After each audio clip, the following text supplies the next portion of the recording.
मंडल commission लागू किया था तो आप कमंडल लेके निकल गए थे पूरे देश में। ये क्या कर रहे हैं लोग, ये क्या कर रहे हैं लोग? ये वही भारतीय जनता पार्टी है सर, जिसके राज में उत्तर प्रदेश के अंदर आदित्यनाथ जी की सरकार में पिछड़ा वर्ग आयोग की रिपोर्ट है। ये क्या हो रहा है? फिर मैं बैठ जाता हूँ, इन्हीं को बोलने दीजिए। मर्यादा पुरुषोत्तम भगवान श्री राम के नाम पे जो मंदिर बन रहा है उसमें चंदा चोरी हो रही है और कोई कार्रवाई नहीं हो रही है।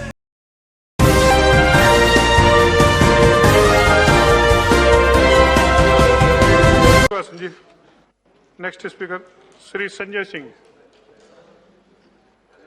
अपने इस महत्वपूर्ण बिल पे मुझे अपनी बात कहने का मौका दिया। मैं सबसे पहले तो इस संशोधन का समर्थन करने के लिए आम आदमी पार्टी की ओर से खड़ा हुआ हूं सर, लेकिन ये सरकार जब पिछड़ों के हित में कोई बात कहती है, इनके मंत्री और तमाम सांसद पिछड़ों और दलितों के हित में तमाम योजनाएं लागू करने की बात जब कह रहे थे तो मुझे हंसी आ रही थी। मुझे हंसी आ रही थी इनकी कार्यप्रणाली को याद करके। ये वही भारतीय जनता पार्टी है, ये वही भारतीय जनता पार्टी है सर, जिसके राज में उत्तर प्रदेश के अंदर आदित्यनाथ जी की सरकार में पिछड़ा वर्ग आयोग की रिपोर्ट है। ये क्या हो रहा है? फिर मैं बैठ जाता हूं, इन्हीं को बोलने दीजिए। ये क्या कर रहे हैं लोग? प्लीज प्लीज आप बोलिए। राष्ट्रीय पिछड़ा वर्ग आयोग की यह रिपोर्ट है जिसमें यह साफ तौर पे कहा गया है 22,000 शिक्षक, 69,000 शिक्षक भर्ती में 22,000 नौकरियां पिछड़े वर्ग के लोगों को मिलनी थी, उनको मात्र 3.8% आरक्षण दिया गया, उनकी 18,000 नौकरियां खाली।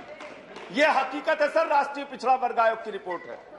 दूसरा सर, बात यहां पर हो रही थी मंडल कमीशन का सपोर्ट किया, मंडल कमीशन का सपोर्ट किया।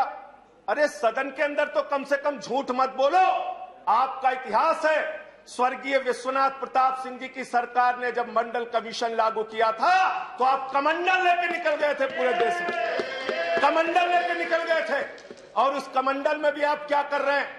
प्रभु श्री राम के नाम पर, मर्यादा पुरुषोत्तम भगवान श्री राम के नाम पे जो मंदिर बन रहा है उसमें चंदा चोरी हो रही है और कोई कार्रवाई नहीं हो रही है। आज मान्यवर, जिस उत्तर प्रदेश का मैं रहने वाला हूं, वहां पर बहराइच के अंदर दलित का बच्चा घोड़ी पर चढ़ता है, उसको पीट के लहूलुहान कर दिया जाता है। उस उत्तर प्रदेश में हाथरस कांड होता है, रात को 2 बजे एक दलित की बेटी को जला दिया जाता है। उसी उत्तर प्रदेश में बलिया के अंदर जयप्रकाश पाल जो पिछड़े वर्ग का है, उसको सारी सरकार के सामने, सीओ के सामने, एसडीएम के सामने उसकी हत्या कर दी जाती है। सर, आज ये हालत है। इनके राज्यों में क्या हो रहा है मैं दिखाना चाहता हूं। गुजरात के अंदर मूछ रखने पे दलित की हत्या हो जाती है, मूछ रखने पर दलित की हत्या हो जाती है। आपके जहां जहां आपकी सरकारें हैं, जहां जहां आपके राज्य में भारतीय जनता पार्टी की जहां सरकार है, वहां दलितों को, पिछड़ों को, शोषितों को दबाने का काम आपने किया है। और मैं आपके माध्यम से मांग करना चाहता हूं सर, इनसे मांग करना चाहता हूं कि अगर वास्तव में आप दलितों और पिछड़ों के लिए कुछ करना चाहते हैं तो ये 50% की जो आपने सीमा है, इस सीमा को बढ़ाने का भी आप बिल लेके संसद के अंदर आइए, वरना ये दिखावा मात्र होगा। आप एक छोटे से घर में 500 लोगों को रहने के लिए तो कह रहे हैं, लेकिन रहने की कोई व्यवस्था नहीं कर रहे हैं। यानी आरक्षण जब तक आप इसकी सीमा नहीं बढ़ाएंगे तब तक आपका ये दिखावा मात्र है। ये ओबीसी संशोधन बिल जो आप लेकर आए हैं, ये उत्तर प्रदेश के चुनाव, उत्तराखंड के चुनाव और बाकी राज्यों के चुनाव को देखकर लेकर आए हैं। आपकी मंशा कोई पिछड़ों और दलितों को उनका हक देने की नहीं है। मैं मान्यवर आपके माध्यम से बताना चाहता हूं, इसी सदन में एक माननीय सदस्य ने प्राइवेट मेंबर बिल प्रस्तुत किया था, विजय साई रेड्डी जी ने, और उन्होंने कहा था पिछड़ों का आरक्षण संसद और विधानसभा के अंदर भी होना चाहिए था।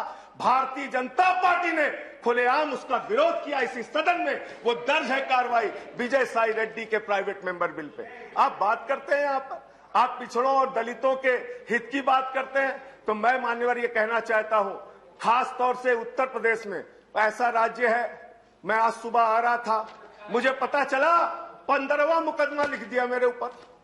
गैंगस्टर बना रहे हैं सर, मुझे गैंगस्टर बना रहे हैं। बिल पे गैंगस्टर बिल बना पर रहे बिल हैं। पर बिल पर योगी जी से कहिए बिल पर बोलिए। इनकाउंटर कर दे मेरा, इनकाउंटर कर दे। 15 मुकदमे लिख दिए सर, 15 मुकदमे। मेरा जुर्म क्या है, अपराध क्या है? मैंने चंदा चोरी का मुद्दा उठाया। पिछड़ों की बात आप कर रहे हैं। जो किसान आंदोलन पे 8 महीने से बैठा है, वो भी पिछड़े वर्ग से है सर, उसको हक दीजिए। धन्यवाद संजय सिंह जी। वापस लीजिए। धन्यवाद संजय सिंह जी। कंक्लूड कर रहा हूं सर, कंक्लूड कर रहा हूं खत्म सर। जो इस देश के पिछड़े वर्ग के लोग महंगाई से परेशान हैं, उनकी नौकरियां चली गई, उनको हक दीजिए उनका सर। कोरोना की महामारी से उनकी कमर टूट गई। पिछड़े वर्ग के लोग बहुत परेशानी में हैं, तकलीफ में हैं। अगर उनकी पीड़ा को आप समझना चाहते हैं तो उनको हक दीजिए। उत्तर प्रदेश में धन्यवाद संजय सिंह जी, समाप्त कीजिए प्लीज। हजारों करोड़ का धन्यवाद घोटाला धन्यवाद हुआ। आप धन्यवाद। और पिछड़ों के नेक्स्ट लिए स्पीकर श्री वो विनय पानी विश्वम जी। जा रहा था, वहां पानी चोरी करने का काम आपने किया। श्री मैं विनय सिर्फ आपसे विश्वम जी, कहना चाहता हूं, धन्यवाद। जब आप धन्यवाद दिल्ली संजय सिंह लेकर जी, आए हैं, समाप्त कीजिए तो प्लीज। आरक्षण की सीमा भी बढ़ाइए। समाप्त धन्यवाद। कीजिए। विनय विश्वम जी, पार्लियामेंट में। यस, कई बातें कही हैं। मैं बहुत अदब के साथ उनकी बात को सुन रहा था। उन्होंने